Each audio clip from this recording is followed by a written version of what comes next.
What happens when a woman's family sells her car without asking, and with it, her independence?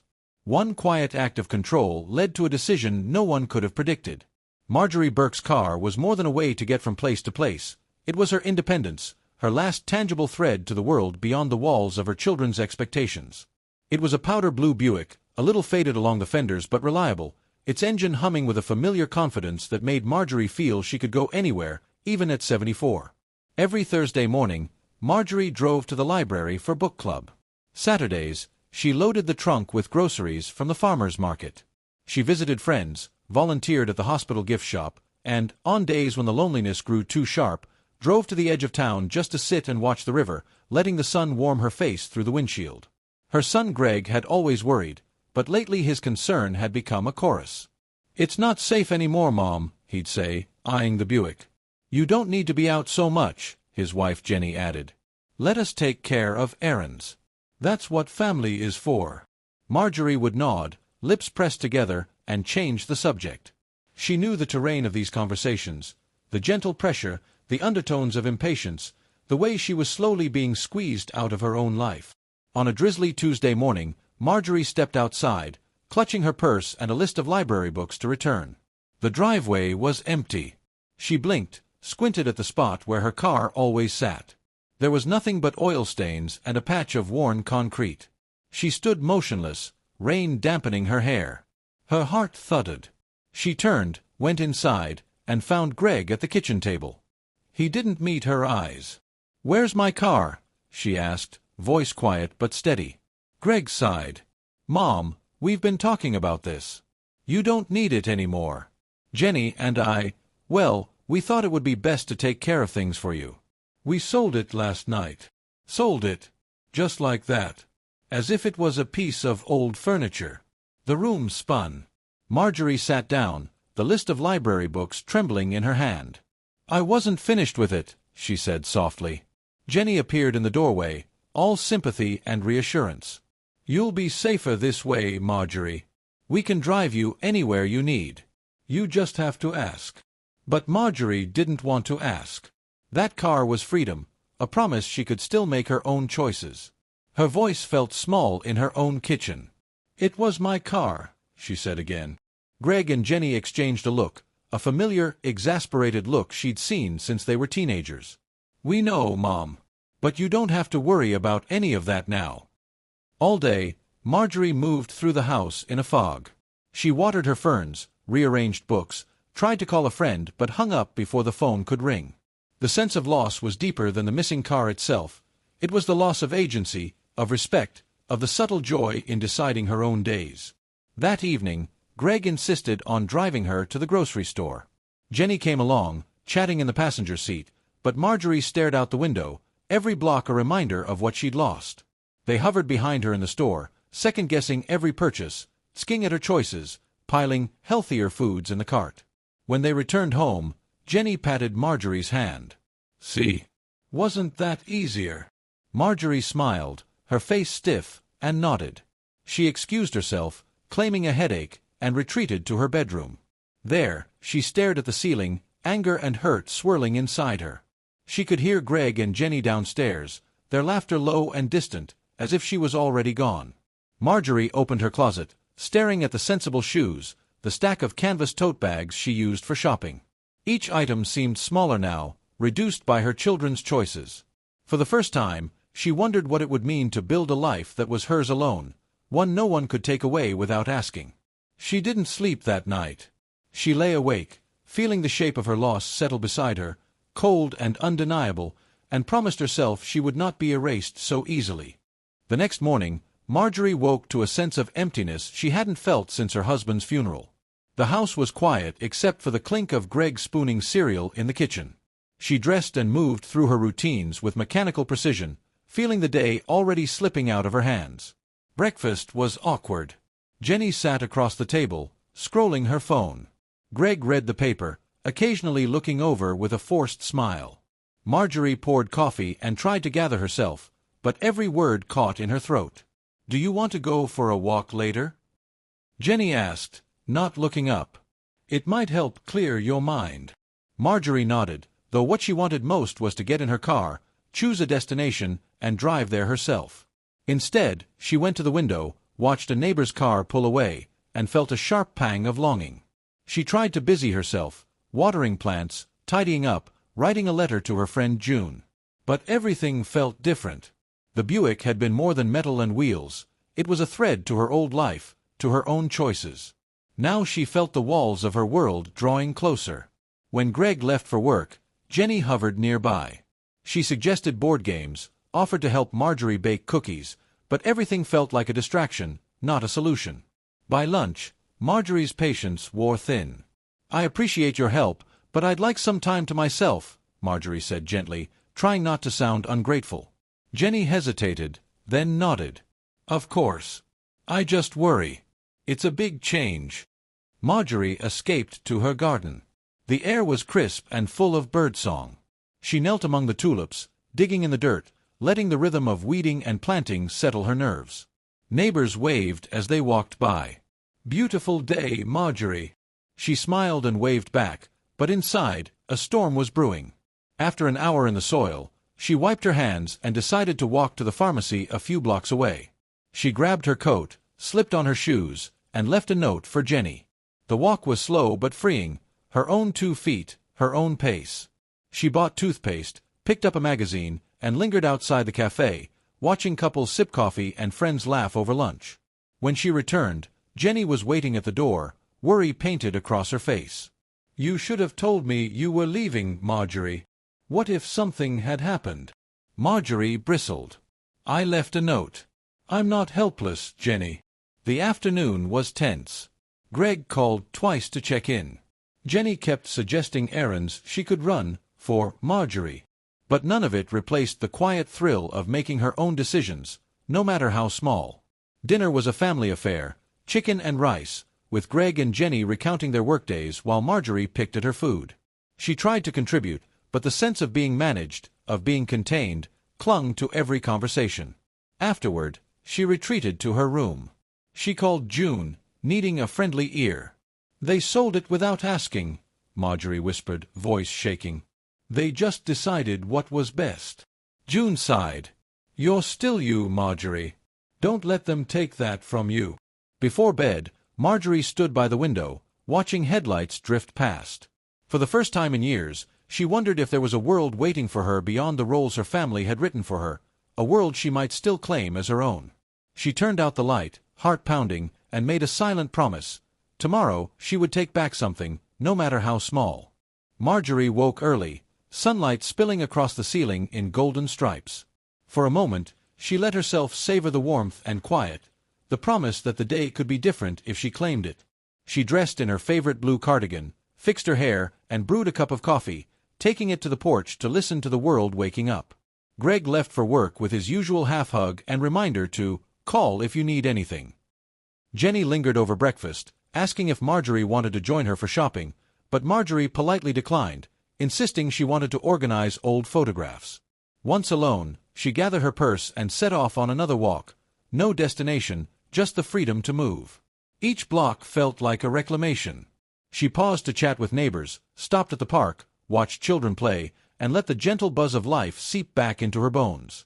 Back home, she dug out her photo albums and spread them across the living room floor. She sorted pictures of road trips, holidays, moments from her working years, all the times when she was Marjorie, not just mom or grandma or patient. With each photo, her sense of self returned, stronger and sharper. Later that afternoon, she called her friend June again. "I walked 3 miles today. All on my own," Marjorie said, pride in her voice. June laughed. "That's my girl. Don't let them shrink your world." Jenny returned from errands, surprised to find Marjorie busy at the kitchen counter, rolling out dough for homemade bread. "I thought you'd want help," Jenny offered, reaching for the flour. Marjorie smiled, but her answer was firm. "Thank you, Jenny, but I've got it under control. I need to do this myself." The house filled with the scent of baking, a comfort and a declaration. Marjorie set aside a loaf for the neighbors down the street, delivering it herself with a brief, brisk visit. That evening, the 3 of them gathered for dinner.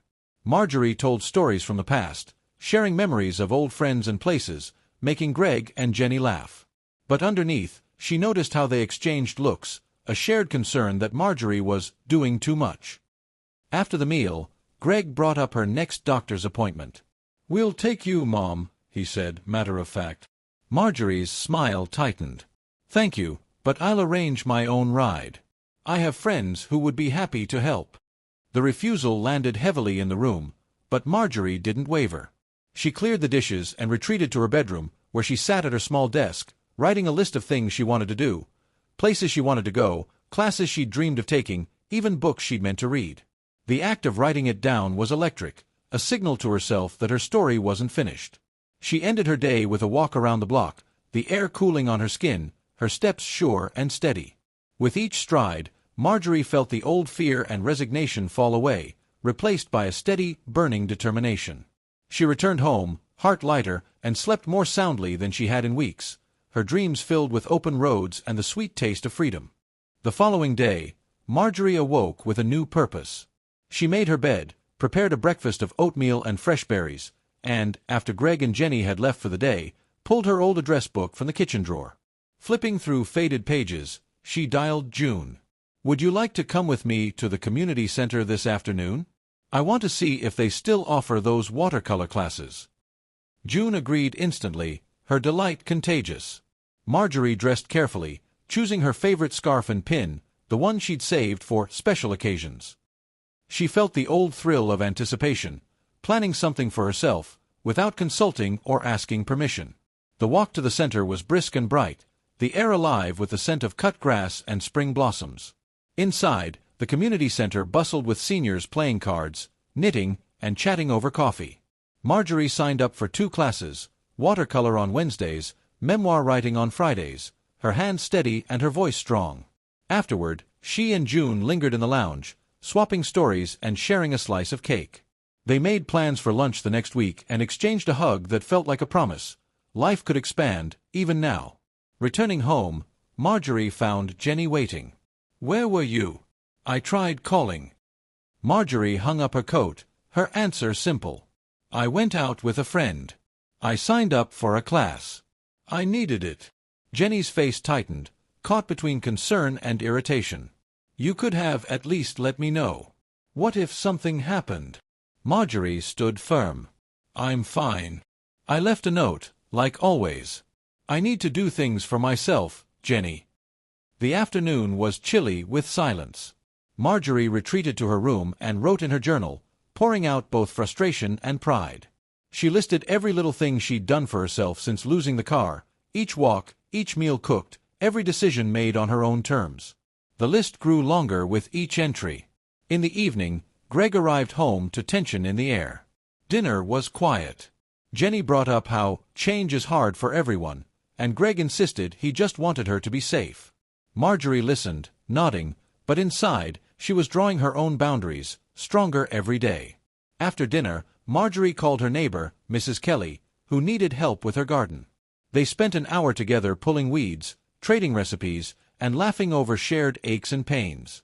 Mrs. Kelly mentioned a group trip to a museum coming up, inviting Marjorie along. "Count me in," Marjorie replied, the answer easy and true. She returned home after dark, cheeks flushed from laughter and air, feeling alive in a way she hadn't for months. Greg and Jenny were in the living room, watching television. "You're out late," Greg said, half joking. Marjorie smiled. "I'm not a child. I know how to find my way home." That night, she lay in bed, the city's distant sounds humming through the window. She realized that each new step, each small rebellion, made her world bigger, not smaller.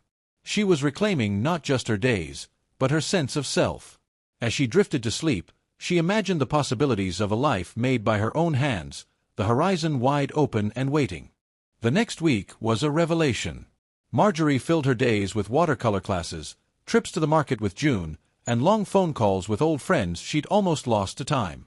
Every outing, every new person she met at the community center, stitched another patch into her new sense of freedom. Her watercolor class was a highlight. The instructor, a cheerful woman named Eloise, encouraged Marjorie to paint what she felt, not just what she saw. She found herself filling the page with bright, bold strokes, sunrise over a river, wildflowers tangled in fence posts, the powder blue silhouette of a Buick, its outline soft but proud. Other students shared stories, laughter echoing in the sunlit room. Marjorie stayed late each time, helping clean up, basking in the camaraderie she'd missed for so long. Friday's memoir writing group brought another discovery. Marjorie's first piece, about her solo drives to the river, sparked a conversation about independence. Several classmates shared their own stories of being protected by their families. There was comfort in knowing she wasn't alone. By the end, they agreed to meet at the local cafe each Sunday, just for themselves. At home, Greg and Jenny noticed the shift. Marjorie's schedule grew busy, too busy, sometimes, for their plans. "You're out a lot lately, Mom," Greg remarked one night over dinner. "Are you sure you're not overdoing it?" Marjorie smiled. "I've never felt better. I'm making new friends. I'm learning again. Don't worry, I can still take care of myself." Jenny tried to join her for the Sunday cafe meetup, but Marjorie, gently but firmly, explained it was a group for people her own age, her own space. Jenny's expression was a mixture of surprise and disappointment, but Marjorie didn't waver. That weekend, June and Marjorie went to the museum trip with Mrs. Kelly's group. They strolled through galleries, debated the best pieces, and laughed over coffee in the atrium. On the way home, June confessed, "I haven't felt this alive in years, Marjorie. You're a good influence." As days went by, Marjorie's confidence blossomed. She started walking to farther neighborhoods, exploring new parks, and treating herself to little luxuries: a new pair of walking shoes, a bright scarf, her favorite bakery's lemon tarts. Evenings at home became easier. Marjorie joined Greg and Jenny when she wanted, but she no longer felt tethered to their routines. She cooked what she liked, read late into the night, even started planning a weekend trip with her memoir group. One afternoon, while sorting through the mail, Marjorie paused over a flyer for Senior Travel Adventures. See the world on your own terms. She ran her fingers over the glossy page, feeling a flutter in her chest. That evening, she called June. "Would you ever want to travel again? Just us?" June laughed, then grew serious. "I would, Marjorie. I truly would." They talked for an hour, imagining trips near and far. Marjorie hung up feeling lighter than she had in years. She realized, with a small, fierce pride, that the world was opening up again, not because of her family, but because she dared to reach for it. That night, Marjorie wrote in her journal, each line a promise to herself. "I am not finished. My life is my own."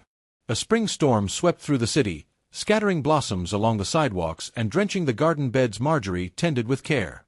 She stood on the porch one morning, breathing in the rain's freshness, and felt as though her life was being washed clean. The edges of old resentment softened. Her Sunday cafe group had become a lifeline. Over coffee and scones, they shared stories of children, travels, and dreams left untried.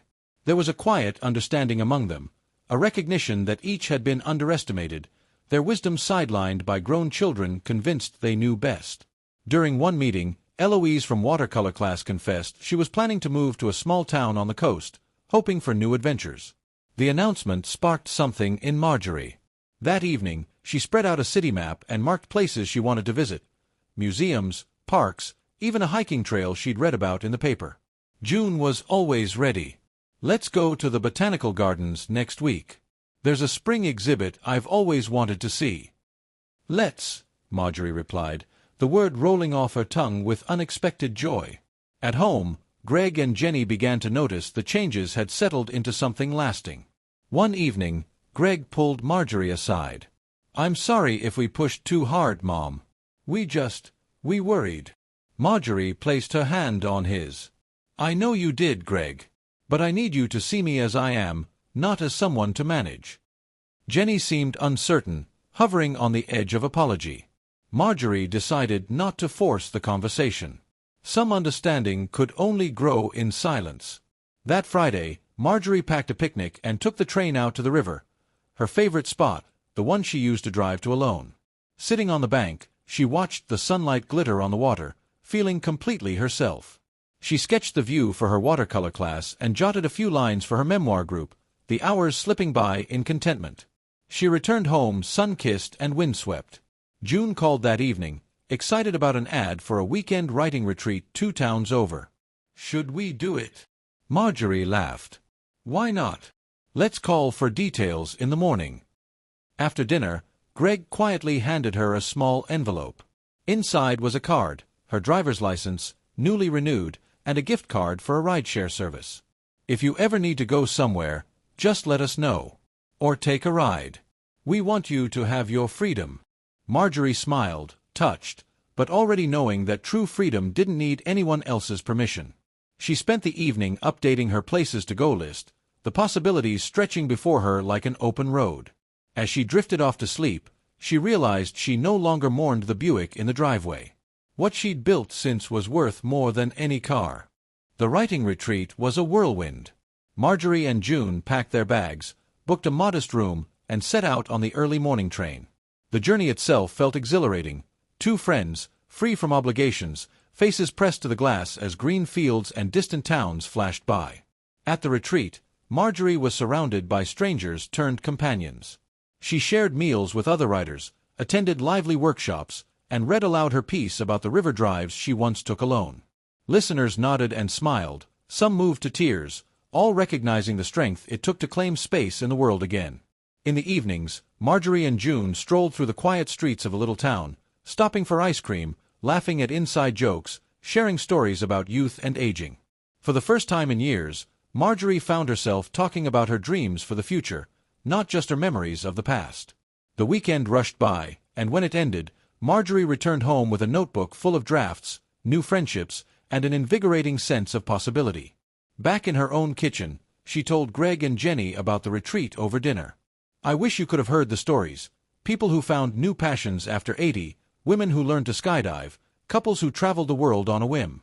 There's so much more to life than waiting for permission. Greg was quiet, listening intently. Jenny asked questions, a new curiosity and gentleness in her tone. That week, Marjorie finished her memory quilt, each patch a symbol of something she'd done for herself since the car was gone. The finished piece felt less like an ending and more like a flag planted in new territory. She hung the quilt in her bedroom and invited June and her friends to see it.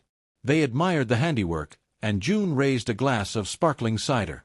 To new roads and the courage to take them. Marjorie's days moved faster now. She attended every watercolor class, planned day trips with her Sunday group, signed up for a summer class in creative nonfiction.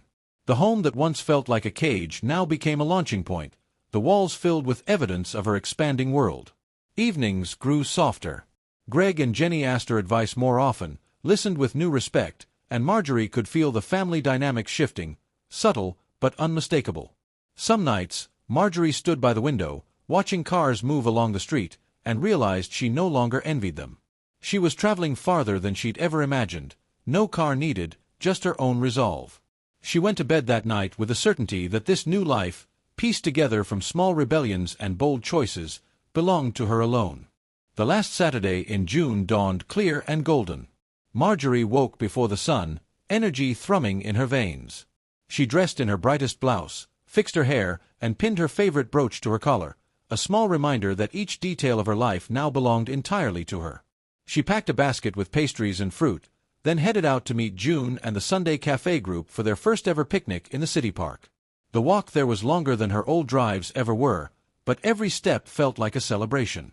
The park was alive with the sounds of families, music, and children racing through the grass. Marjorie and her friends staked out a patch of shade beneath a wide old oak tree, laying quilts and sharing food, laughter, and stories. Someone brought a portable speaker. Music drifted on the breeze. Eloise sketched the group as they passed around lemonade and the memoir group's latest anthology. Marjorie found herself in the middle of a story, not one dictated by others, but one she had chosen, one she kept writing, moment by moment. Midway through the afternoon, Greg and Jenny arrived. They brought folding chairs and a basket of their own. Greg sat beside his mother, placing a gentle hand on her shoulder. "We wanted to see what you've built here," he said. Marjorie smiled, heart full. "You're always welcome, as long as you understand. I'm not the same as I was before." Jenny hugged her, and for the first time, Marjorie felt no trace of resentment, just the warmth of a family learning how to love in new ways. As the sun dipped lower, casting the park in a golden glow, Marjorie stood and looked around at her friends, her family, the community that had grown up around her resilience. The ache of the Buick's loss was long gone, replaced by the deep, quiet satisfaction of having chosen herself, and finding the world still wanted her, just as she was. That night, as she walked home, June at her side, Marjorie breathed in the summer air and felt, for the first time in years, completely at home, in her life, in her choices, and in her future. She closed her door, hung her quilt by her bed, and wrote one last line in her journal. After all these years, I am truly moving forward, on my own 2 feet.